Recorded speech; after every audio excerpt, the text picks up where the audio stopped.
I thought I'd make this video showing the workflow process for someone like me who's got hundreds of designs, if not thousands. Well, it is thousands.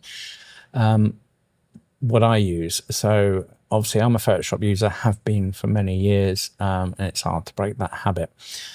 So to give you an example, so the main tools I use for creating the mockups is bulk mockup tool, which we've been using for a couple of years since we first found it.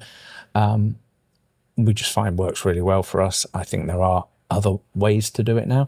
I think this one, it used to be $79 for a lifetime membership, but I think now it's more of a monthly subscription base. So where we start is I will call out to my art guy, tell him I want a load of designs created, and here create the PNG files. So these are what we call print ready files. So they're all at 4,500 by 5,000 resolution. They all sit in a folder which I call Art 1. Also in that folder we have our Photoshop mockups. So I'm just going to use a simple wood background one for this. And if I open one of these up, so these are Photoshop ready mockups. So where it normally starts is we would have the blank t-shirt, the mock-up itself, and obviously if I just slap a design on there, it can look kind of false. So the layers that we see here is, and I think others have shown this, but it's just the way I do it. So first I have a placeholder, which would be your art graphic brought in. Then I will duplicate this layer, place it above that layer, turn it into a clipping mask by holding down on Alt and clicking the line underneath. I then have to desaturate that layer. So I'll come up, Image, Adjustments, Desaturate. The reason we do that bit is if it's a blue t-shirt that's your original mock-up, you'll get blue tint through into the white print in your design. You can't see that because that's a direct copy over the top. So what we need to do now is change the blending mode so that we can see the artwork underneath. So if I come here, here's your blending modes. So at the moment it's on normal. I'm gonna, if you go through, you can see all the different effects you get. And it's basically affecting the transparency or the blending mode of the layer that's sat on top. And the one that works best is hard light. So we see the wrinkles underneath the design and the shadows and the effects. But obviously you can't really see the image. So then we create another layer by coming here and selecting a curves layer. Now the curves is what allows us to brighten the design, but again it's overriding all the layers, so I have to hold down the Alt Command button, click in between. That means that layer and that layer will only apply to the graphic underneath. Okay, and then we come into our curves and we're just going to adjust the curve sliders so I can blow it right out, which will distort colors and everything else. And I've been finding somewhere around here, but it depends on the color in the mock-up image. But you mess with these sliders, you move it around till you get the sort of look that you're after, and you want it to look pretty realistic. You still want to see the shadows. I actually like the grain in the image because it's more realistic to how a t-shirt would print. They're never going to be a super vector bright white image. They're always going to be a bit of fade. You should see a bit of the t-shirt fabric coming through underneath. And that is generally how I create basic mock-up. So if I get rid of these new layers that I created, because obviously that's, get rid of that one, hit my Alt there, Alt there, and I'm back to where I was. So with bulk mockup, what it wants is a placeholder image, which is a smart object. So you see I use this one called placeholder. No. and that allows me to position the artwork, size it accordingly. And what I tend to do is use a 4,500 by 5,000 aspect ratio for the image, because if you just do a little placeholder, you'll find that when the script runs in a minute, it will try and squeeze them in.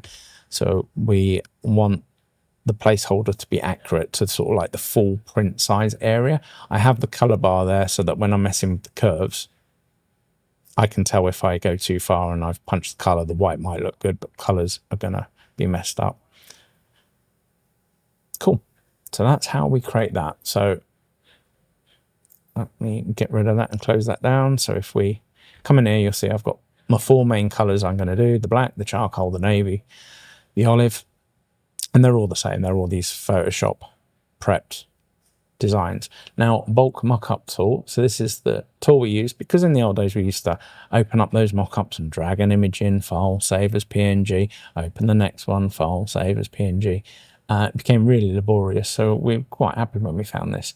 So all I've got to do with this tool is I'm going to tell it where my PSD template folder is. So that is the designs. Let me just find where we were. 800 PNG flight sim. So that's the folder I've called PSD Mockup. So that contains my 4 t-shirt images. The design folder, come back, come into here, and that's the one I called Art 1. Select folder. And the export folder, this is where I want my finished mockups to go, and that I've called 600 flight. Select folder, and then all I'll do is hit start generating, and you'll see now the script is going to run through and it's going to place the artwork with those shadows and details on every t-shirt. And it's not super quick, it's not instant, it's not as quick as, say, Midjourney. Well, not Midjourney, My Designs. So we saw My Designs when it first came out, and I got really excited about it, but My Designs was not able to output to Amazon or Etsy at the time. Then Etsy came in, so we've seen it evolve, but it couldn't do everything we needed at the time, and now we've just got in the habit of doing it this way, which is probably borderline manual, but at least I can leave that now to just run that 120 designs and it'll generate all the mockups for me, which we will come back to in a minute when it's finished processing.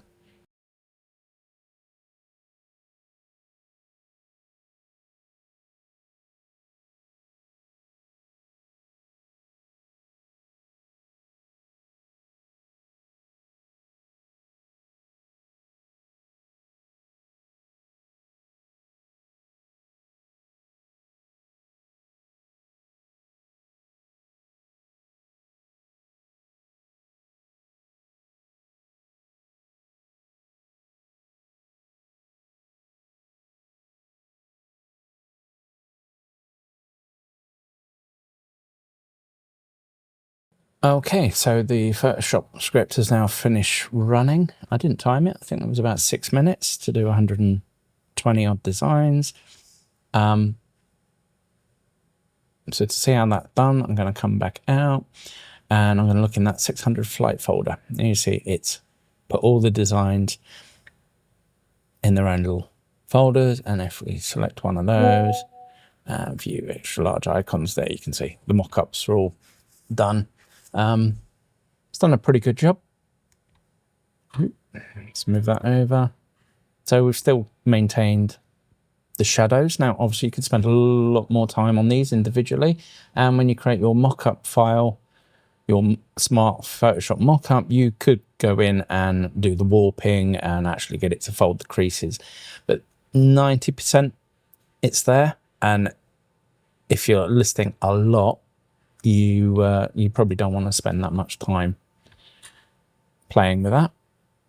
So we now have all our designs. So there's a few things I'm looking in here and I'm thinking, one, some of these titles are too long. And also I noticed while it was running, one of those designs was incorrect. There. We hadn't punched out the black background. So I'm just going to come in and quickly fix this. Shift, bosh. I'm going to do it cheap while, just select all the black, delete. Oh, sorry, unlock the layer first, delete. Okay, that's more like it. File, save, and close out of that. And that was things I do in my spare time. So I'm going to come up. Now I could just quickly do this manually because it's just one shirt. But sometimes if you see the designs, or perhaps I want to do white t-shirts with the black version, I would recreate the artwork. What I'm going to do is just cut that one out of there, drop it in, new folder, call it redo.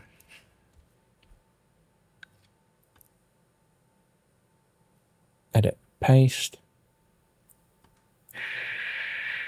With the transparent, close that out. So my Photoshop folder is going to say, my output folder is going to stay the same. I just want to change the design folder. I'm going to come out and do the redo, select folder, and I'm going to run the script again. It's only one design, so it's only going to go dink, dink, dink.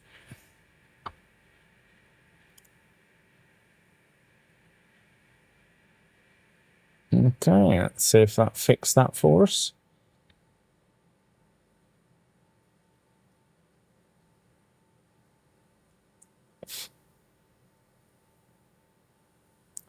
600 flight, things I do in my spare time.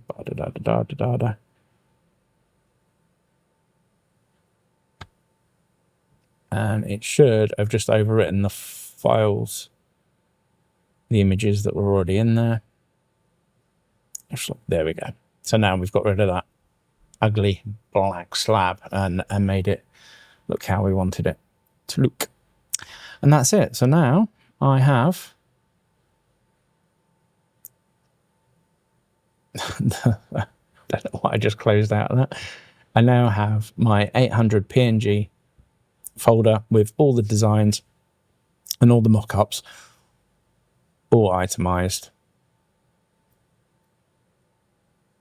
in that. So from there I could go to my listings in Printify or Shopify and just create the listing and manually copy across the mock-ups.